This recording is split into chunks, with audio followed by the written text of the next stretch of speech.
শ্রীমদ্ ভাগবত গীতা গীতা উপদেশ গীতা ষোড়শ অধ্যায় দৈবাসুর সম্পদ বিভাগ যোগ শ্লোক সংখ্যা ১৩তম ১৪তম ১৫তম ও ১৬তম। অসুর প্রকৃতির ব্যক্তিরা ক্রূর ও হিংস্র হয়। অপরের ধ্বংস ও ক্ষতি তাদের একমাত্র লক্ষ্য। তারা ঈশ্বরকে মানে না, তারা নিজেদেরকে ভগবান মনে করে।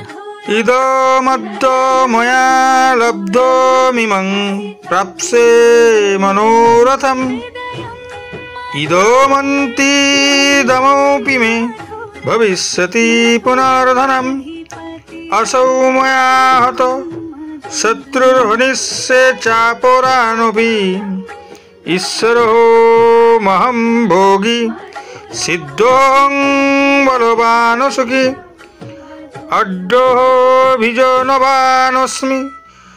কহোন্ন হস্তি সদৃশো ময়া যক্ষে দাস্যামি মুদিস্য ইত্যে জ্ঞান বিমোহিতা অনেক চিত্ত বিভ্রান্তা মোহজাল সমাবৃতা প্রসক্তা কামভোগেষু প্রত্যন্তি নরকেহ শুচৌ।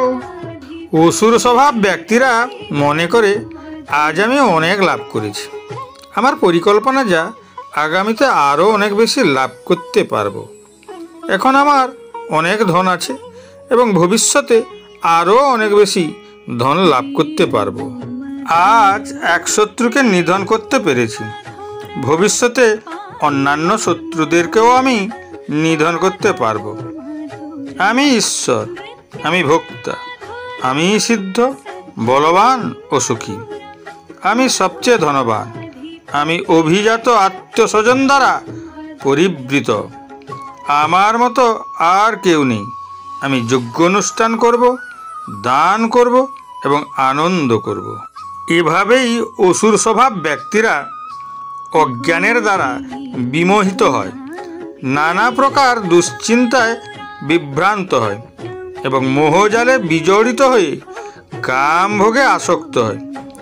সেই ব্যক্তিরা দেহত্যাগের পর অশুচি নরকে পতিত হয়। এই জগতে চার ধরনের মানুষ আছে। প্রথম মানুষ যে নিজের সুখ শান্তি বিসর্জন দিয়ে পরের উপকার করে, নিজের জন্য একটুও ভাবে না, সবই ঈশ্বরের উপর ছেড়ে দেয়। দ্বিতীয় ব্যক্তি নিজের জন্য ভাবে এবং অপরের উপকারের কথাও ভাবে, সম্পূর্ণ উপকার না করতে পারলেও কিছুটা উপকারের চেষ্টা করে। তৃতীয় ব্যক্তি শুধুই নিজের কথা ভাবে, অপরের কি হলো না হলো তার কিছু যায় আসে না, তবে অপরের ক্ষতিও করে না। চতুর্থ ব্যক্তি শুধুই পরের অনিষ্ট করার কথা ভাবে, অপরের সুখ শান্তি সে কোনো ক্রমেই সহ্য করতে পারে না। তার সর্বদা চিন্তা থাকে কি করে পরের ধনসম্পদ প্রতারণার দ্বারা নিজের নামে করা যায়, তাতে যদি সে ব্যক্তিকে হত্যাও করতে হয় তাও করতে সে প্রস্তুত। এই অসুর প্রকৃতির ব্যক্তিরা ক্রূর ও হিংস্র হয়। অপরের ধ্বংস ও ক্ষতি তাদের একমাত্র লক্ষ্য। তারা ঈশ্বরকে মানে না, তারা নিজেদেরকে ভগবান মনে করে। এই সকল আসুরিক গুণের মানুষ পাপী হয়, পাপ কর্মের দ্বারা নরকে গমন করে এবং বারংবার যোনি পরিবর্তন করে এই পৃথিবীতে জন্ম লাভ করে এবং এই জন্ম মৃত্যুর কঠিন আবর্তে ঘুরপাক খেতে থাকে।